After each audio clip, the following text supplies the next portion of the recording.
Saudações, meus caros ouvintes do podcast Taverna do Lugar Nenhum. Meu nome é Gabriel Vince e hoje, eu vou continuar aqui a terceira parte da série de podcasts que eu estou fazendo a respeito da filmografia do Akira Kurosawa, né? E hoje, seria uma parte complementar ao programa anterior, que eu falei um pouco sobre o aspecto político do Akira Kurosawa, mas eu acabei me focando no podcast anterior a respeito da ênfase tradicional do Akira Kurosawa, né, em contraponto com o regime político do qual ele estava vivenciando, né, na sua época produtiva, né, no começo da sua época produtiva, né.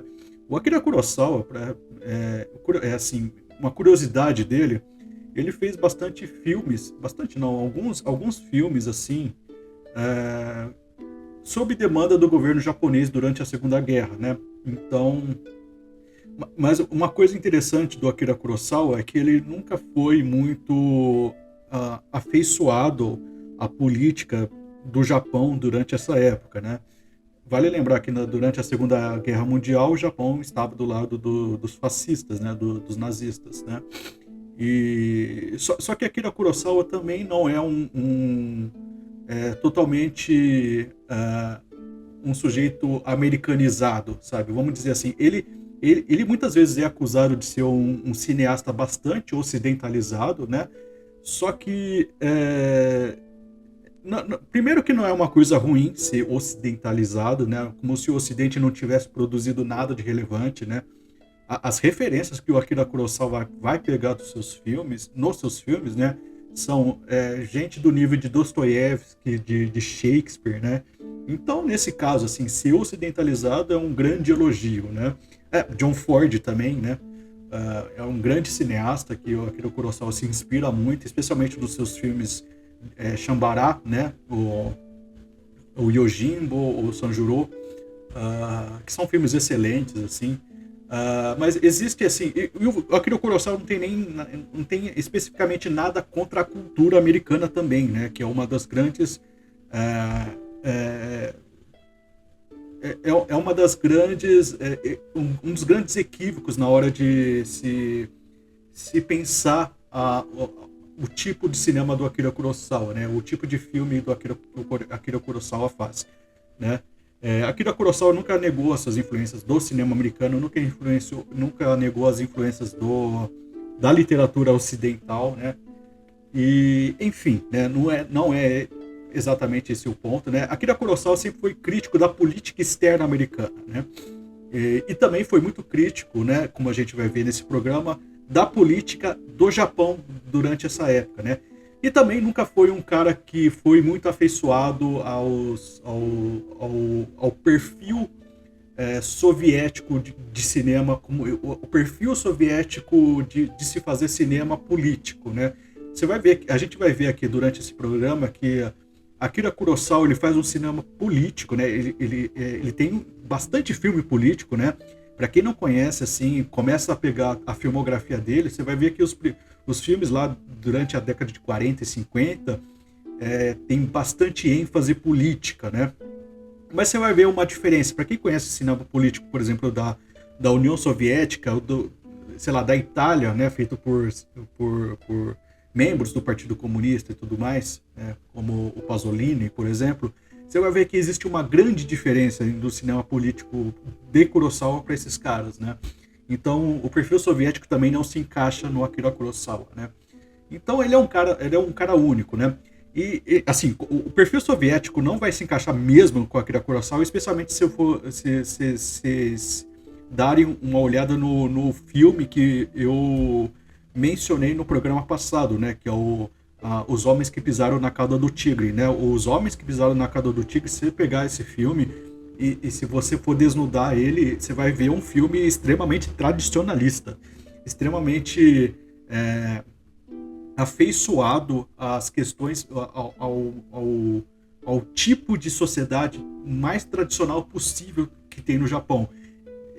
E essa sociedade tradicional não é aquilo que o Japão fascista da Segunda Guerra Mundial, apesar da retórica, não é aquilo que ele representava, né? Akira Kurosawa consegue fazer essa distinção entre valorizar uma cultura tradicional sem valorizar o fascismo, né? Assistam o programa anterior que vocês vão ter uma melhor visão disso aí, né? E por falar em política, eu tô falando bastante de política, né? O filme que eu vou analisar hoje, que eu vou falar, né, com vocês, é um filme chamado Não Lamento a Minha Juventude, né? Bem, antes de começar, eu vou falar, meu nome é Gabriel Vince, esse é o podcast Taverna do Lugar Nenhum, e se vocês quiserem, tem o site também, tavernadolugarnenhum.com.br, lá tem os meus textos, que inclusive todos os filmes que eu vou falar ao longo dessa série de podcasts sobre Kurosawa tá mais ou menos lá, né? Eu considero que estão em formato de rascunho, porque conforme eu vou fazendo os podcasts, eu vou alterando esses textos e deixando eles, assim, na minha opinião, melhores para se entender, né? E eu vou tentar fazer, né, com que esse podcast, assim, não seja um podcast único sobre um filme específico, né? Mas eu vou falar de uma forma geral. Eu vou tentar colocar os filmes do Akira Kurosawa em categorias distintas, né? Esse programa, por exemplo, a minha intenção original era que ele fosse junto com o programa anterior, né? Eu ia falar a relação do Akira Kurosawa com a tradição e a relação do Akira Kurosawa com o fascismo, né? Mas como o tema da tradição, na ótica de Kurosawa, é um tema que demandou muito tempo para ser desenvolvido, né? Eu resolvi separar, então, esses dois programas em dois programas diferentes, né? Então, enfim... Bem, é isso. São os recados iniciais. Acho que foi os recados iniciais mais longos da história desse podcast. Mas, bem, vamos lá. Vamos falar sobre Não Lamento Minha Juventude, de Akira Kurosawa. Bem, antes de mais nada, vamos tentar resumir o cinema do Kurosawa. Eu sei que parece um sacrilégio isso aí, mas se a gente fosse tentar resumir o cinema do Akira Kurosawa, a gente poderia escolher muitas palavras, né? Mas eu escolhi aqui três específicas, né? Que é um cinema expansivo, meticuloso e particular, né? Bem, eu vou explicar essas três keywords, né? Melhor, né? Para vocês entenderem, né?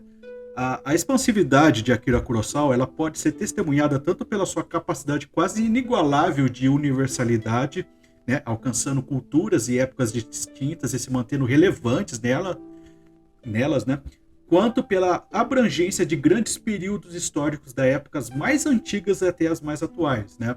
Akira Kurosawa, para bem ou para mal na história da carreira dele, ele sempre foi acusado dentro do Japão de ser um cineasta muito ocidental, né? E trabalhar ser muito ocidentalizado, né? Eu já falei aqui, né? Isso aí não é um problema para mim, mas enfim, né? E ao mesmo tempo, o Akira Kurosawa já foi acusado muitas vezes, especialmente em filmes como Rhapsódia de Agosto, de colocar uma visão muito estritamente japonesa em certos períodos históricos. Por exemplo, eu vou falar melhor quando eu chegar no podcast que eu vou falar sobre Rhapsódia de Agosto, né? Mas esse filme, por exemplo, ele trata o tema, o Japão, como uma vítima incontestável dos absurdos políticos da Segunda Guerra, né? Assim, se a gente for parar para analisar, né, o Japão nem de longe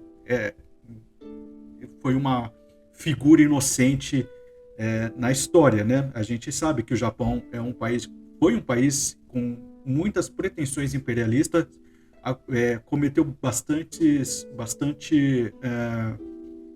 atrocidades ao longo da história, né? Só que tem aquela coisa, né? Como foi um país que recebeu a bomba nuclear, né? Mesmo quando rendido, né? Que é um crime, né? ele meio que ficou para a história como um certo caráter de vítima, né? E Akira Kurosawa, em Rapsódia de Agosto, ele meio que dá uma ênfase nesse papel, né? Mas, assim, é uma ênfase bem relativa, assim, eu não concordo muito com isso, tanto que em Rapsódia de Agosto, um dos personagens mais queridos da história é um americano, sabe? Então, não tem essa coisa com Akira Kurosawa especificamente, eu estou mais vocalizando o que falam do Akira Kurosawa, né? Bem, eu falei, né, aqui da expansividade do diretor, a meticulosidade agora que eu falei, né, são três palavras-chave que eu escolhi para falar do Akira Kurosawa nesse programa, né? Expansividade, meticulosidade e particularidade, né? A meticulosidade é atestada pelas histórias de bastidores, né? Poucos cineastas assim foram tão perfeccionistas e detalhistas quanto o Akira Kurosawa, né? Se você pegar as histórias de bastidores, vocês vão ficar muito impressionados com. Ele chegava até a ser incômodo para a produção, para os atores e tudo mais, né? Bem, enfim. A particularidade, né, que é a terceira característica que eu escolhi aqui do Akira Kurosawa, ela é evidenciada pela sua capacidade de amalgamar uma infinidade de influências, né, e sintetizar tudo isso numa assinatura única e original. Por exemplo, né, quando Akira Kurosawa vai adaptar Macbeth de Shakespeare, né, como ele fez em Um Trono Manchado de Sangue, ele não vai ambientar a história numa Escócia medieval, né? Ele vai ambientar a história no Japão do século XVI, o que é muito interessante, né? O Trono Manchado de Sangue, para mim, é a melhor adaptação já feita de Macbeth do Shakespeare, né? De todas, assim. De todas que eu vi, né? Obviamente, né? E essas três características, que eu mencionei, né? Elas se articulam entre si, elas não são isoladas, né? Elas se articulam entre si em colisões dialéticas, né? E elas produzem sínteses muito interessantes, né? Por exemplo, a expansividade, quando encontra a particularidade no filme de Akira Kurosawa, ela sinaliza muitas coisas interessantes, né? Ela universaliza, por exemplo, o tema do drama humano e político e que faz com que ele busque referências no Ocidente à ambientação no terreno que lhe é familiar, que é o Japão, né? Ele faz isso, conforme eu mencionei, em Macbeth, não, em Trono Manchado de Sangue de Shakespeare, né? Quando ele tira Macbeth da Escócia medieval e coloca no Japão do século XVI e faz um Jidaigeki, né, que é um filme de época extremamente convincente, né? Ele sinaliza que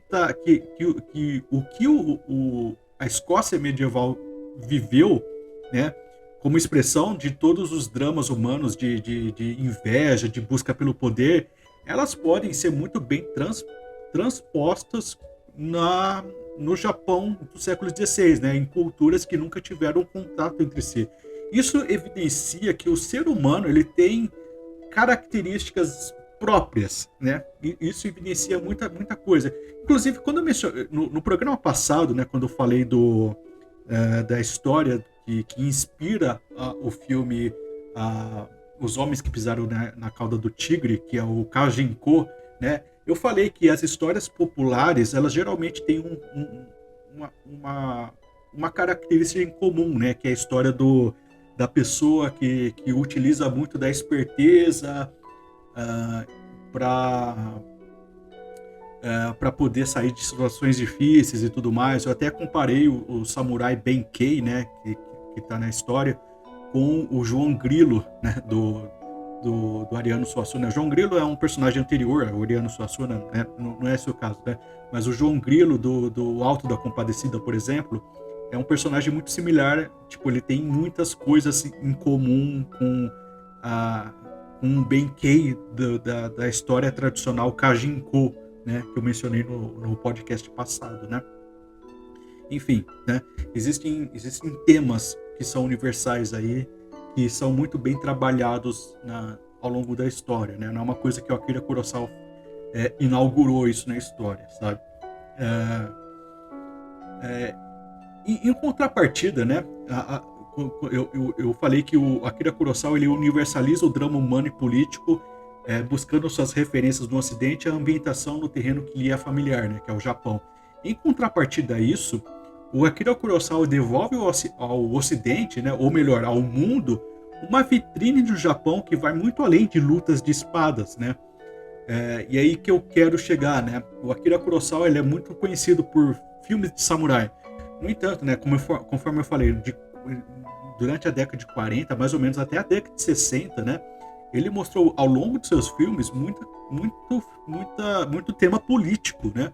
Ele mostrou revoltas camponesas, inclusive, se pegar os filmes samurai, por exemplo, Sete Samurais, tem contexto político relevante a ser tratado nesse filme, né? Revoltas camponesas é uma delas. Ele fala de medos nucleares, ao longo de seus filmes, né? Ele fala de militarismo, ele fala de censura, ele fala de fascismo, ele fala de fome, ele fala de pobreza, ele fala de desigualdade, ele fala de exploração, né? E até mesmo, né, problemas cotidianos, né? E um dos filmes que mais evidenciam esse caráter político e denuncista de Akira Kurosawa é o filme Não Lamento Minha Juventude, né? Enfim, Não Lamento Minha Juventude é um filme de 1946 escrito e dirigido por Akira Kurosawa, baseado no incidente de Takigawa em 1933, né? Eu vou dar um contexto breve aqui sobre esse incidente, né? O incidente de Takigawa, também conhecido como incidente na Universidade de Kyoto, ele começou em meados de outubro de 1932, quando um professor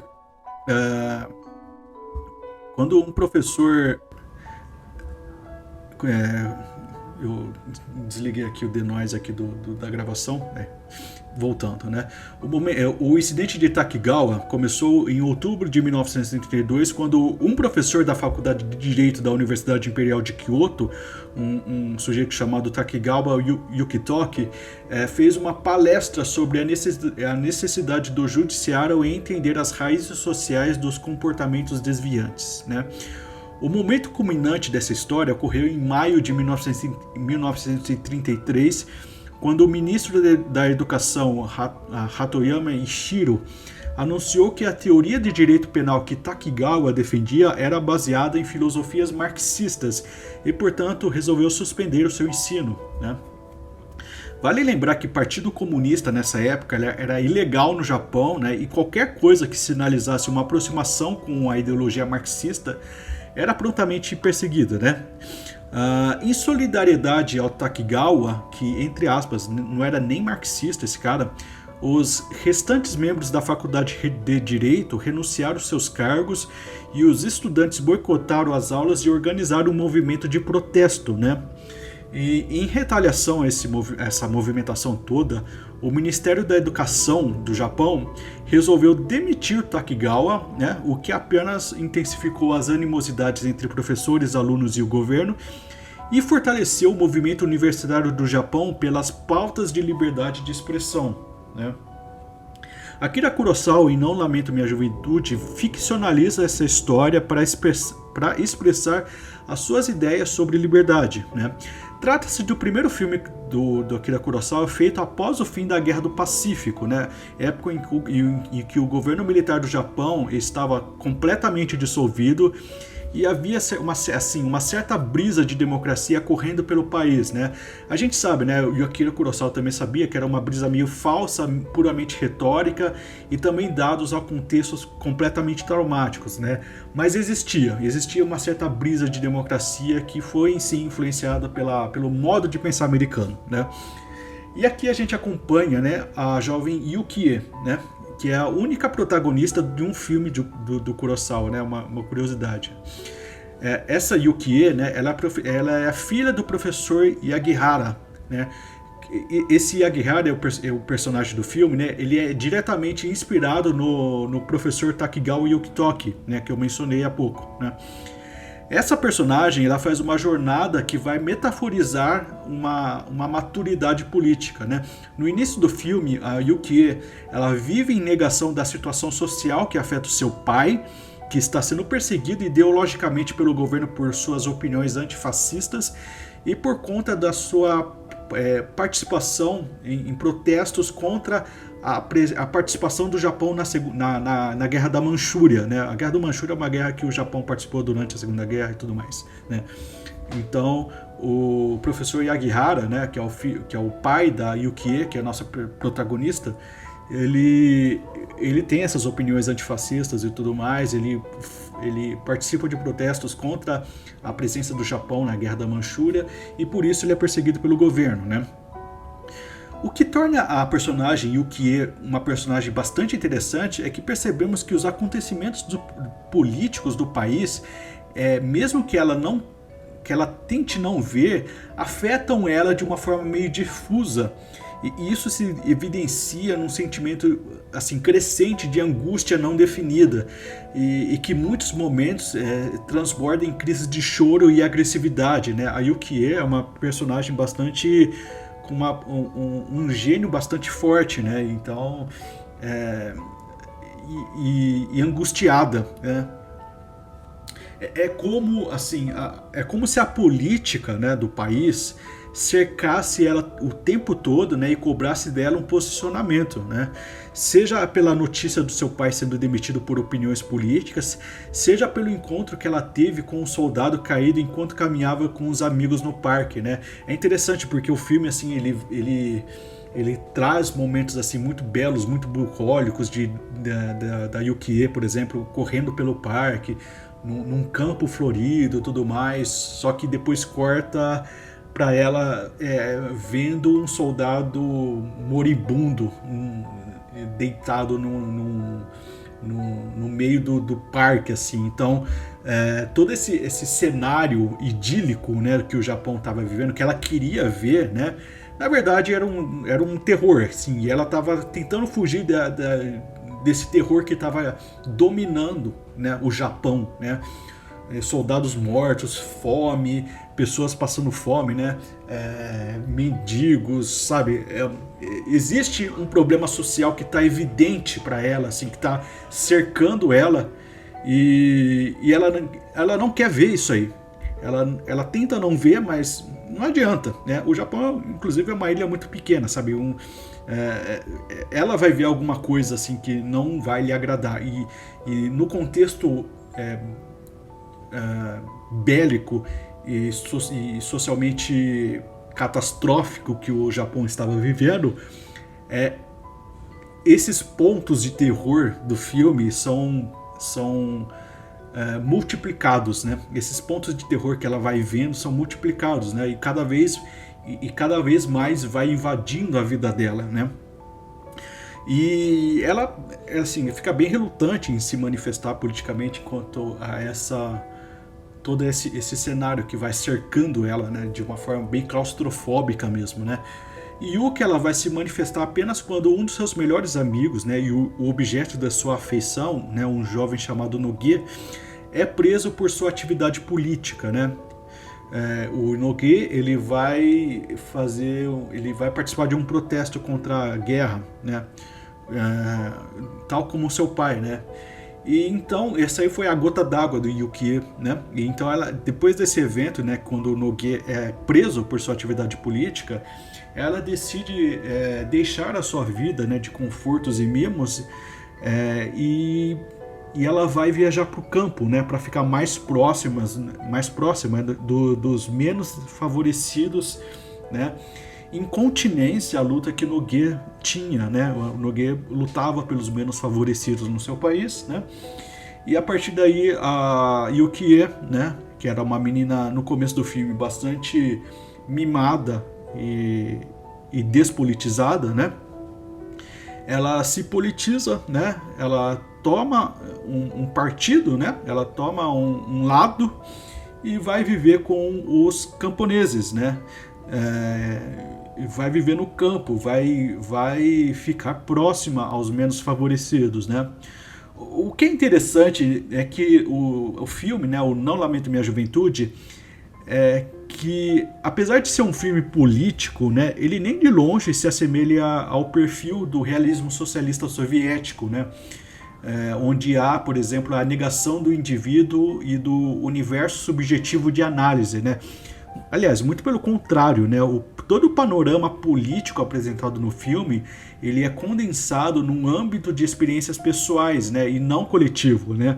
Ou seja, né, eu mencionei no começo do programa, né, a expansividade, né, do Akira Kurosawa, né? A expansividade dos temas que o Kurosawa trabalha são atomizados num núcleo individual e particular de um personagem, né? O que torna o filme muito mais poético do que panfletário, né? E isso se evidencia até visualmente, né? Visualmente, Não Lamento a Minha Juventude está entre os filmes mais atraentes do Akira Kurosawa, né? Kurosawa não tenta simplesmente mostrar as condições sociais e políticas voláteis que formam o pano de fundo do filme, né? Ele nos possibilita sentir toda a convulsão social que o Japão está tendo em formas mais sensíveis, né? Em contraste, por exemplo, com outras obras-primas do Akira Kurosawa, como Rashomon e Os Sete Samurais, o Não Lamento Minha Juventude, ele é muito mais meditativo em sua forma, né? Às vezes ele é até mais poético, né? Um dos filmes mais poéticos do Akira Kurosawa, né? Usando e abusando de metáforas e símbolos visuais, né? E apesar de pontuar situações e fatos políticos, o filme não se resume a uma exposição panfletária, né? Muito pelo contrário, né? O diretor, mesmo assumindo uma postura militante, né, ele não abre mão de sua sensibilidade artística e trabalha com precisão, né, os pormenores estéticos da sua narrativa, né? E, enfim, né, para mim, Não Lamento Minha Juventude é onde a política entra em matrimônio com a poesia, né? Bem, era isso que eu queria dizer sobre esse filme. Espero que vocês tenham gostado da exposição que eu fiz dele, né? E espero que vocês continuem, né, a ouvirem essa série de programas que eu estou fazendo, né, sobre Akira Kurosawa. A minha intenção é passar por todos os filmes da sua filmografia. E é isso, eu vou deixar vocês aí com essa indicação, né? E reforçar, né? Caso vocês queiram ver mais textos meus, né? E outros programas, só procurar Taverna do Lugar Nenhum, tanto no Spotify, qualquer lugar, né? Eu vou colocar esse episódio também no YouTube, caso vocês queiram compartilhar com os amigos que só veem o podcast pelo YouTube, né? E é isso. Fiquem com Deus e até mais.